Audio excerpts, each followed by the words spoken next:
Ya, kita tentu dalam menjalankan pemerintahan tidak lepas kaitannya dengan komunikasi ya dengan masyarakat, dengan stakeholder, tokoh agama, tokoh masyarakat, dengan instansi-instansi vertikal yang ada di Kota Pekalongan, TNI, Polri, Kejaksaan.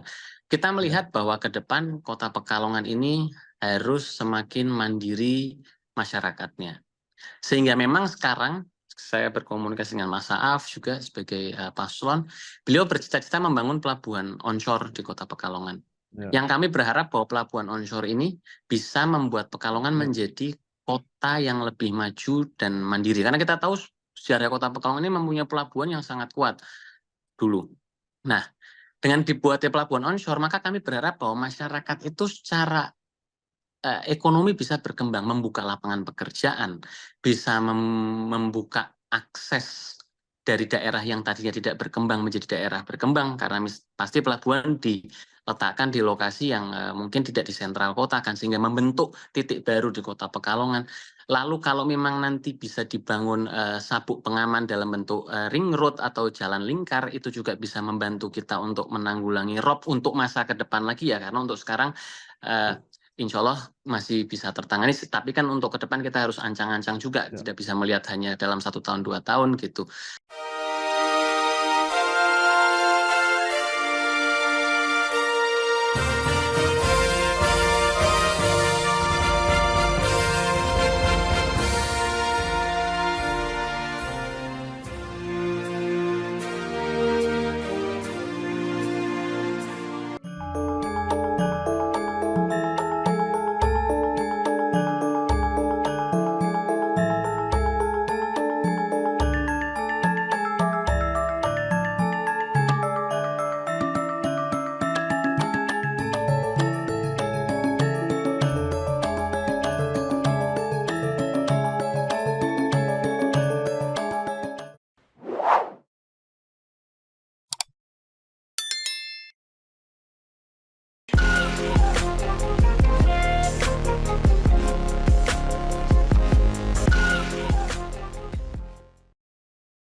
Assalamualaikum warahmatullahi wabarakatuh.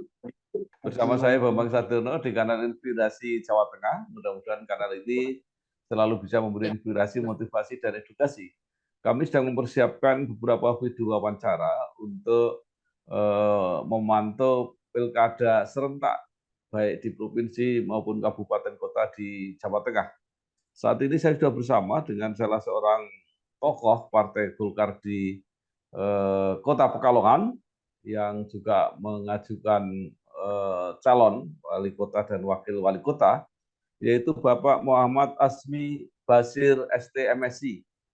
Beliau adalah anggota DPRD Kota Pekalongan saat ini dan juga pengurus Partai Golkar Kota Pekalongan. Apa kabar Pak Asmi? Baik Pak Bambang, sehat nggih Pak Bambang? Sehat. Jadi Pak Asmi lahir di Kota Pekalongan 19 Juli 1990, menyelesaikan S1 di Fakultas Teknik ITB dan S2 di The National University of Singapore. Nah, saat ini menjadi anggota DPRD Kota Pekalongan, terpilih lagi untuk periode 2004-2029, mewakili Partai Golkar, dan sebentar lagi akan kembali menjadi pimpinan DPRD Kota Pekalongan. Ya. Nah, mungkin Pak Asmi bisa cerita perjalanan karir terutama di bidang politik sampai saat ini. Monggo silakan, Pak. Oke, terima kasih Pak Bambang. Mungkin tadi agak terputus ya koneksinya. Jadi yang pertama, background saya itu memang saya lahir kecil di Kota Pekalongan. Ayah saya almarhum Pak Dr. Basir itu profesinya dokter, dan ibu saya adalah wirausaha yang juga membantu suami dalam berkegiatan sehari-hari. Jadi saya SD, SMP, SMA di Kota Pekalongan, lalu saya terima alhamdulillah di ITB tahun 2008 untuk melanjutkan jenjang sarjana saya ya di program Teknik Geodesi dan Geomatika ITB, lulus tahun 2012. Setelah itu saya bekerja di salah satu perusahaan yang bergerak di bidang kontraktor migas lepas laut atau offshore dari tahun 2012 sampai kurang lebih 2015. Lalu dari tahun 2012 sampai dari 2015 sampai 2016 saya memang bercita-cita mau sekolah lagi, ngambil S2, master. Setelah saya ngobrol kiri kanan dengan teman-teman, dengan dosen, dengan keluarga, karena kebetulan saat itu saya sudah menikah juga, lalu saya akhirnya memutuskan untuk mencoba beasiswa LPDP. Alhamdulillah percobaan pertama gagal waktu itu. Setelah itu saya mengevaluasi diri, saya berkomunikasi juga. Beasiswa pada percobaan kedua, alhamdulillah saya keterima di kurang lebih awal tahun 2016, dan memang LPDP itu saya sangat berterima kasih kepada Pak Jokowi juga dan dan LPDP, karena pada saat itu memang LPDP memberikan kewenangan penuh kepada anak-anak Indonesia yang memang ingin melanjutkan pendidikan untuk memilih universitas terbaik di dunia, dan tidak ada limitasi berapapun biaya yang harus dibayarkan oleh negara ke universitas tersebut. Walaupun untuk biaya hidup ada batasan-batasan dan standar. Alhamdulillah saya keterima, dan pada saat itu saya juga keterima di Singapura, salah satu universitas terbaik di Singapura, National University of Singapore, di jurusan manajemen teknik lah kurang lebih. Dan selesai, saya mulai studi 2016 pertengahan, selesai studi 2017 pertengahan sekitar bulan Oktober. Lalu saya kembali lagi ke Pekalongan, saya ngurus, kebetulan saya punya tambak udang juga, Pak Bambang, Pekalongan, dan saya berinteraksi dengan teman-teman petambak, teman-teman yang memang bekerja di tambak ya. Jadi saya memang sering berinteraksi dengan mereka, dan karena memang dari kecil Bapak itu dokter dan sering ngasih periksa gratis, nah memang saya sudah ada minat untuk berinteraksi dan mendengarkan sih apa sih masalah orang-orang itu, khususnya yang ada di Pekalongan. Nah setelah itu 2018 ada pendaftaran untuk caleg, karena saya memang berminat, saya coba ngobrol sama keluarga, setelah itu saya mencalonkan diri dan alhamdulillah bisa lolos di tahapan pencalonan. Lalu setelah itu saya mencalonkan diri April 2019, ikut kontestasi 14 April 2019, dan alhamdulillah pada saat itu saya lolos menjadi anggota DPRD. Nah setelah itu menjadi anggota, sempat menjadi wakil ketua komisi, lalu akhirnya saya memang menjadi ketua DPRD di tahun 2021 bulan Februari. Dan sampai kemarin habis di tanggal 13 Agustus 2024. Nah, sekarang kembali terpilih lagi menjadi anggota DPRD. Nah, ini sambil menunggu proses untuk amanat apa sih yang akan diberikan kepada saya dari partai gitu.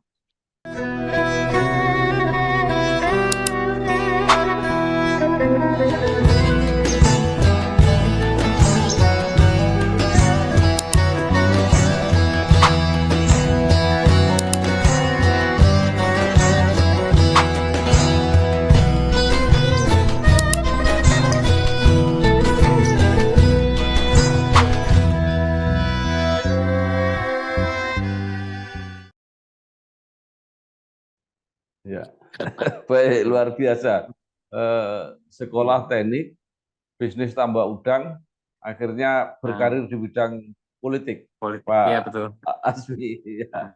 Di Partai Golkar 2024 memenangkan pileg, sehingga punya hak sebenarnya sendiri mengusulkan calon, tetapi tidak dilakukan. Justru sekarang berkoalisi, kalau tidak salah, dengan PDIP, dan hanya mengambil wakil, yaitu Bu Balkis, yang tidak salah yang Kalkana. Mungkin Pak Asmi bisa cerita ini tentang kenapa Golkar memilih pilihannya seperti itu. Ya, jadi yang pertama memang situasi politik di Kota Pekalongan kita itu sangat, kebetulan saya ketua DES untuk pileg dan pilkada, Pak Bambang. Jadi pada saat selama ini saya menjadi ketua DPRD, saya sangat sering berkomunikasi dengan Pak Wali beserta jajarannya ya, dalam rangka kita sebagai mitra pemerintah daerah. Memang tentu kita melihat bahwa Pak Aaf ini dalam berkomunikasi dan menjalankan pemerintahan cukup baik. Beberapa kali masukan dari DPRD maupun masukan dari saya secara pribadi ataupun dari fraksi kami yang disampaikan kepada beliau, dan juga apa yang beliau jalankan selama ini menjalankan pemerintahan dari visi misi dan program kerja, itu kita lihat ada kesepahaman. Sehingga akhirnya pada Pilkada 2024 ini memang kita memutuskan bahwa untuk yang terbaik untuk Kota Pekalongan, Pak Af dan Ibu Balkis ini gabung. Di mana kami ingin bahwa apa yang sudah dilakukan oleh Pak Af dan teman-teman pemerintah Kota Pekalongan kemarin, ini bisa dilanjutkan dan ditingkatkan ke depannya. Figur Pak Af yang sudah kuat di Kota Pekalongan, prestasi-prestasi yang banyak, ditambah dengan figur Ibu Ketua DPD kami yang juga pernah menjabat menjadi Ketua DPRD dan juga pengalaman rekam jejaknya, serta dari sisi politik berarti popularitas dan elektabilitasnya, insya Allah sudah dikenal dan dipahami oleh masyarakat Kota Pekalongan. Kita tidak melihat bahwa ini sebagai sebuah kontestasi untuk adu kekuatan, tapi yang kita lihat adalah kontestasinya adalah pasangan calon adalah orang yang mempunyai visi dan misi yang sama, bercita-cita sama untuk membangun Kota Pekalongan, dan komunikasi politik yang dibangun memang akhirnya menciptakan pasangan Aaf Balkis, dan memang Golkar walaupun sebagai pemenang memberikan porsi kepada wali kota karena kita tahu bahwa wali kota memang selama ini menjalankan amanah dari rakyat dengan baik gitu.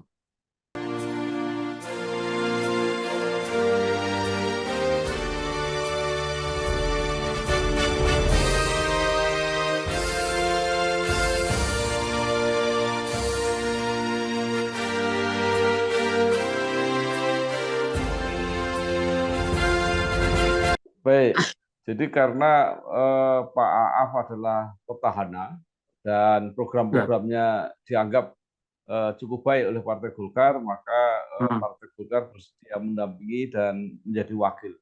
Nah, mungkin apa saja program-program yang menurut Pak Asmi berhasil di Kota Pekalongan? Yang pertama, kalau kita ngomong Kota Pekalongan, maka banjir dan rob, terutama rob ya. Masalah rob, kita tahu bahwa masalah penurunan tanah di pesisir dan juga kita bilang banjir-banjir yang disebabkan oleh kenaikan air laut itu terjadi hampir di semua pesisir di seluruh dunia. Dan ini didasari dari fakta karena kebetulan dosen saya di ITB itu yang ngeriset. Tapi memang di Kota Pekalongan itu cukup parah karena sentral dari penduduk itu ada di tepi pantainya. Kalau kita lihat di daerah-daerah lain, kabupaten dan kota lainnya, kita lihat bahwa kepadatan penduduk itu tidak tersentral di daerah pesisirnya. Tapi mungkin agak ke selatan ya, kalau yang di pesisir utara ya. Kalau kita lihat di Google Maps itu akan kelihatan. Nah, Pekalongan itu ngumpul semua, Pak Bambang, di situ. Nah, terus langkah apa? Tidak mampu APBD kita untuk menanggulangi itu. Pak Af dengan komunikasinya ke Kementerian PUPR, Bappenas, dan juga kementerian terkait lainnya, dan juga di sini ada Habib Lutfi juga, akhirnya alhamdulillah bisa membawa anggaran kurang lebih 1,2 triliun ke Kota Pekalongan untuk penanggulangan rob dan banjir. Di mana anggaran ini memang tidak gampang karena kita tahu bahwa pemerintah pusat itu punya anak 500-an dalam bentuk kota, kabupaten, dan provinsi, dan masing-masing punya masalah masing-masing. Dengan APBN yang kita tahu bahwa sangat terbatas, maka kita harus memberikan penjelasan sejelas-jelasnya dan ditangkap oleh mereka dengan sepaham-pahamnya mereka supaya akhirnya kita diberikan alokasi anggaran. Kalau enggak, wes angelen teman untuk kita mendapatkan anggaran 1,2. Nah, kita melihat bahwa anggaran itu yang diturunkan di Kota Pekalongan, bahkan daerah sekitar tidak mendapatkan, itu merupakan sebuah prestasi yang mana kita tahu bahwa betul pemerintah Kota Pekalongan bekerja melalui Pak Wali, Pak Af untuk membantu permasalahan banjir dan rob. Kalau kita mau ngomong tuntas mungkin belum 100% tuntas, tapi dari persentase genangan kita bisa lihat bahwa sekarang persentase genangan untuk banjir rob di Kota Pekalongan sudah sangat berkurang dibandingkan sebelum proyek yang dari Kementerian PUPR ini berjalan. Satu itu. Kedua, masalah pasar. Pasar itu terbakar 2017. Sekitar awal tahun kalau tidak salah. Sampai awal Mas Aaf menjabat berarti tahun 2021 belum ada kejelasan pasar ini mau diapakan, gimana cara bangunnya, bagaimana mengklirkan masalah dengan pihak ketiga, itu tidak kelar. Alhamdulillah kurang lebih setahun beliau menjabat, beliau berkomunikasi dengan stakeholder termasuk dengan pihak ketiga di situ untuk mengklirkan permasalahan tanah. Beliau berkomunikasi dengan Kementerian Perdagangan juga Kementerian Bappenas untuk bagaimana pasar di Pekalongan bisa dibangun lagi. Pak Bambang bisa membayangkan 4 tahun itu Pekalongan tidak punya pasar induk yang besar. Itu sebuah Ya. masalah besar untuk perputaran ekonomi di Kota Pekalongan. Nah, alhamdulillah tahun 2023 kemarin pasar itu bisa dibangun. Pasar ini kan jumlah kiosnya aja, kios, los, dan rukonya aja kurang lebih 3.000-an. Kalau kita hitung minimal ada 30 orang aja yang datang, sudah ada sekitar 30 kali 3.000, berarti 90.000 orang yang melakukan transaksi di pasar. Maka efek pasarnya sangat besar untuk perputaran ekonomi di Kota Pekalongan. Mungkin orang akan melihatnya, oh pedagangnya aja. Pedagang penting, tapi bagaimana masyarakat itu bertransaksi di situ, ekonomi bisa berjalan, maka ini salah satu fungsi pasar yang harus segera diselesaikan dan dibangun. Nah, sudah stuck 4 tahun di periode masa pasar bisa terbangun dan mudah-mudahan tahun depan sudah bisa digunakan. Makanya saya bilang bahwa dua hal itu adalah salah satu contoh yang bisa dilihat oleh masyarakat bagaimana prestasi Mas Aap selama beliau menjabat sebagai wali kota di periode 2021 dan sampai sekarang. Itu. Lahir di Semarang, 1 Maret 1978. Yoyok Sukawi merupakan CEO dari PSIS Semarang dan juga anggota DPR RI periode 2019-2024. Dengan misi ingin mengembalikan prioritas pendidikan, kesehatan, sosial, dan infrastruktur ke titahnya agar masyarakat sejahtera. Yoyok Sukawi akan maju sebagai calon wali kota Semarang periode 2024 hingga 2029. Semarang maju. Koalisi Semarang maju. Yoyok Sukawi.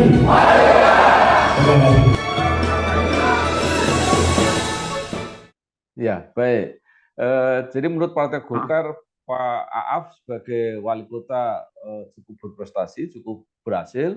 Nah, ke depan menurut Golkar apa yang masih perlu dilakukan pada periode kedua Pak Aap bersama Bu Balkis ini? Ya, kita tentu dalam menjalankan pemerintahan tidak lepas kaitannya dengan komunikasi ya dengan masyarakat, dengan stakeholder, tokoh agama, tokoh masyarakat, dengan instansi-instansi vertikal yang ada di Kota Pekalongan, TNI, Polri, Kejaksaan. Kita melihat bahwa ke depan Kota Pekalongan ini harus semakin mandiri masyarakatnya. Sehingga memang sekarang saya berkomunikasi dengan Mas Aap juga sebagai paslon, beliau bercita-cita membangun pelabuhan onshore di Kota Pekalongan. Yang kami berharap bahwa pelabuhan onshore ini bisa membuat Pekalongan menjadi kota yang lebih maju dan mandiri. Karena kita tahu sejarah Kota Pekalongan ini mempunyai pelabuhan yang sangat kuat dulu. Nah, dengan dibuatnya pelabuhan onshore, maka kami berharap bahwa masyarakat itu secara ekonomi bisa berkembang, membuka lapangan pekerjaan, bisa membuka akses dari daerah yang tadinya tidak berkembang menjadi daerah berkembang, karena pasti pelabuhan diletakkan di lokasi yang mungkin tidak di sentral kota kan, sehingga membentuk titik baru di Kota Pekalongan. Lalu kalau memang nanti bisa dibangun sabuk pengaman dalam bentuk ring road atau jalan lingkar, itu juga bisa membantu kita untuk menanggulangi rob untuk masa ke depan lagi ya, karena untuk sekarang insya Allah masih bisa tertangani, tapi kan untuk ke depan kita harus ancang-ancang juga, tidak bisa melihat hanya dalam 1 tahun 2 tahun gitu. Lalu yang paling penting adalah harapan kami akan lebih banyak orang yang mau berinvestasi di Pekalongan atau melakukan kegiatan ekonomi ataupun kegiatan lain di Pekalongan. Itu mungkin yang pertama terkait dengan masalah pelabuhan onshore. Yang kedua, sampah. Pekalongan itu punya penduduk kurang lebih 300.000.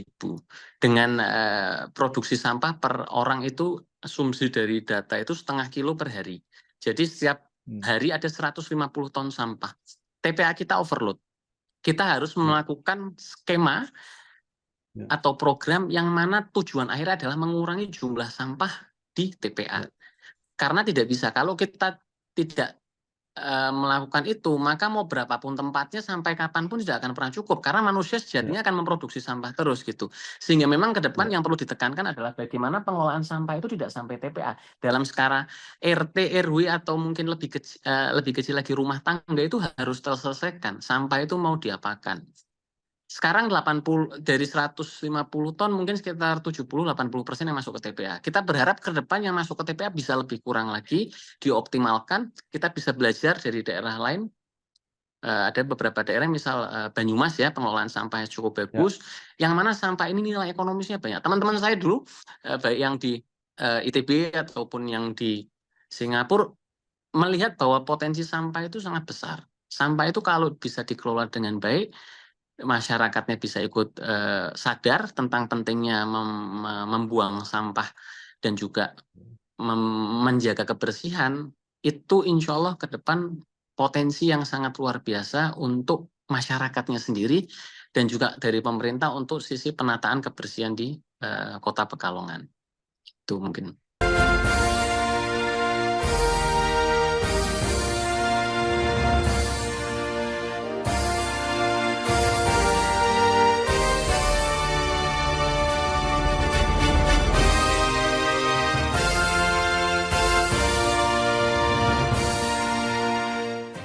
Ya, baik.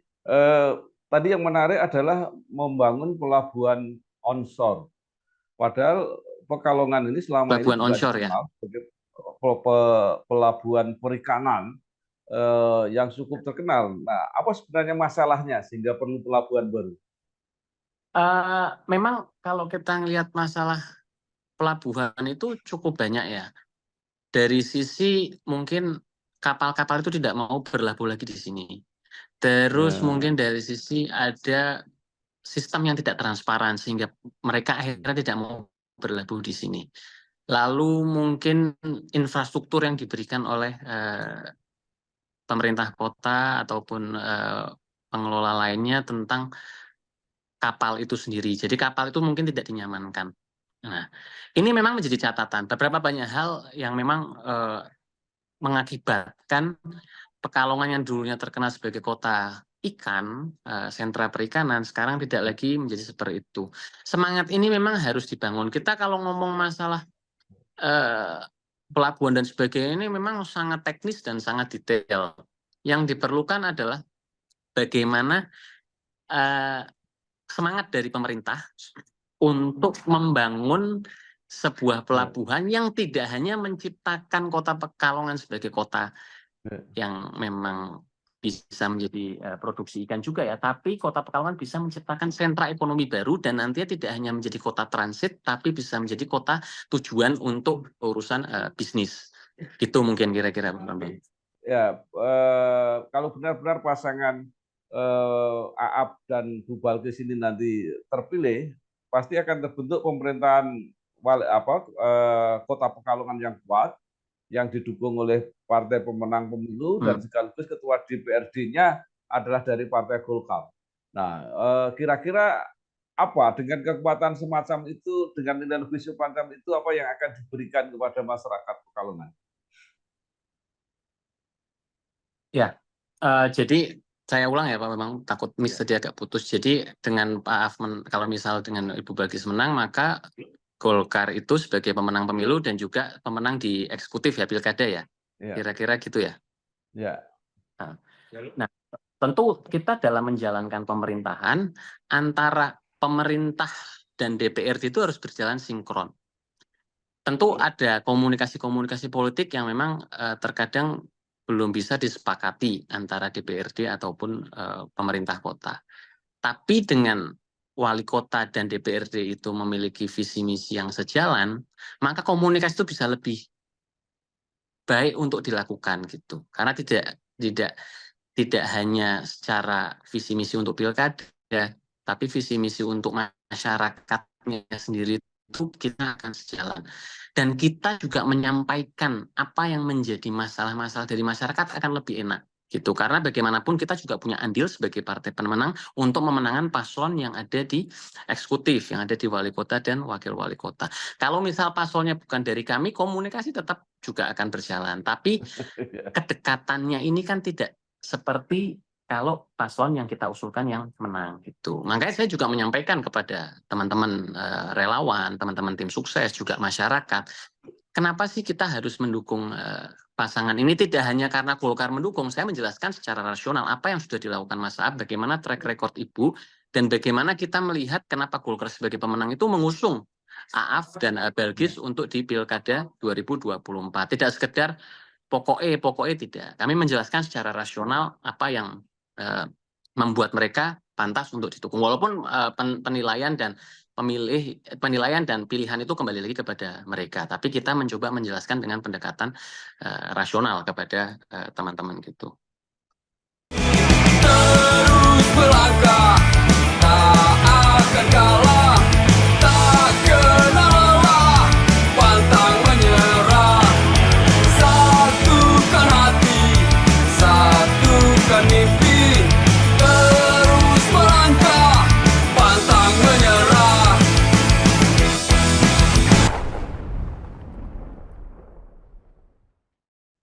Ya, baik Pak Asmi, terakhir pasangan ini cukup kuat, tetapi juga akan menghadapi tantangan pasangan yang mungkin juga persiapannya cukup baik juga, karena pasangan ini adalah ketua NU di Kota Pekalongan dan wakilnya dari unsur Muhammadiyah, dua organisasi keagamaan yang cukup kuat di Pekalongan. Nah, apa yang akan dibayangkan Pak Asmi, saya kira sebagai tim utama yang akan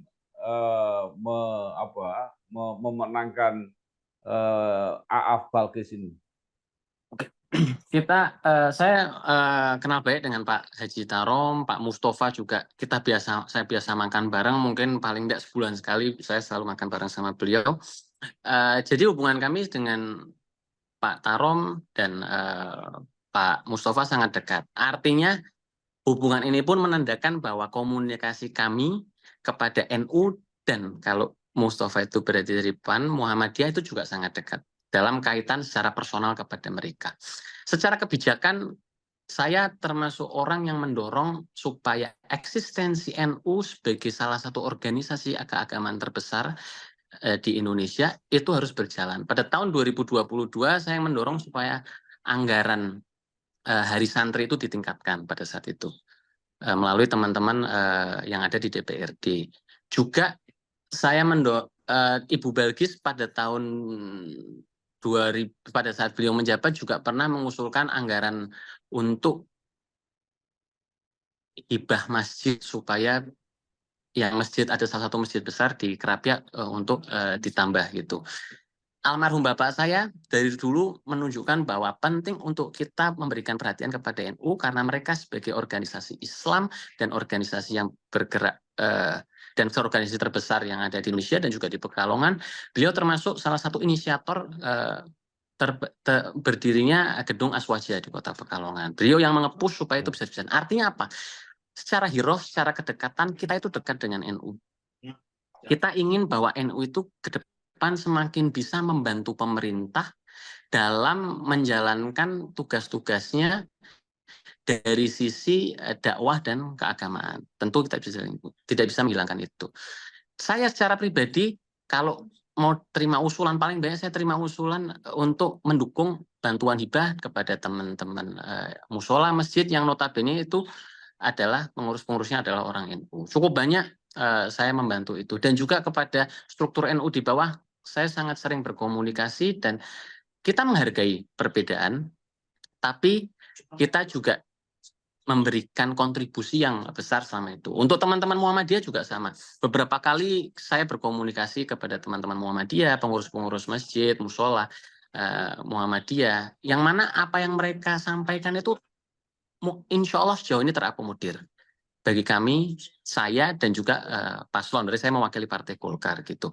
Artinya apa? Bahwa saya malah senang Pak Bambang kalau ada paslonnya mau berkontestasi. Artinya masyarakat ini disuguhkan pada pilihan yang memang real. Kalau kotak kosong itu kan legitimasinya ke depan kan masyarakat tidak dihadapkan pada pilihan yang satu memilih atau tidak memilih kan kalau kotak kosong, kalau hanya satu paslon gitu. Tapi dengan ini kan mereka bisa membandingkan. Silahkan berkontestasi, silahkan memberikan visi, misi, dan gagasan, tapi kita bertarung dalam ranah itu. Tidak saling menjelek-jelekan, tidak saling terus menyinggung hal-hal yang misal terkait SARA seperti itu. Tapi kita beradu argumen untuk tujuan kebaikan masyarakat Kota Pekalongan. Kita sandingkan visi misinya, program-programnya apa, track recordnya seperti apa, lalu biarkan masyarakat nanti yang menilai siapa sih sebetulnya yang layak untuk dipilih gitu.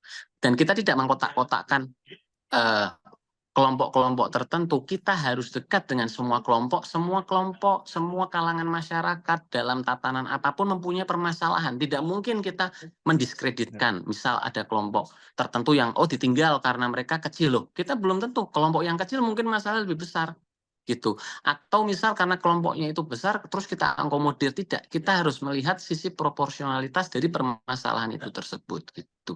Kalau teman-teman NU, Muhammadiyah atau teman-teman dari organisasi lain non-muslim datang, saya pasti akan mendengarkan, kita akan menilai, dan kita akan mempertimbangkan mana sih sebetulnya yang menjadi prioritas dalam kita menjalankan program kita gitu. Nah ini tentu apa yang saya sampaikan ini insya Allah sepaham dengan apa yang dibawa oleh Aaf Balkis, dan memang komunikasi saya dengan Mas Aaf dan Ibu selama ini memang mereka sangat apapun yang menjadi permasalahan di Kota Pekalongan. Jadi kalau ini bertarung misal dianggap NU Muhammadiyah itu punya masyarakat semuanya.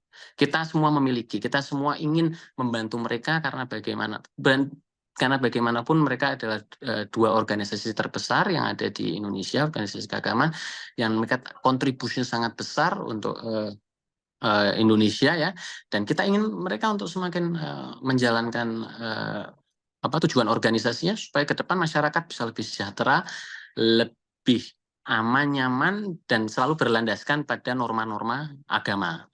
Itu mungkin. Ya, baik. Luar biasa.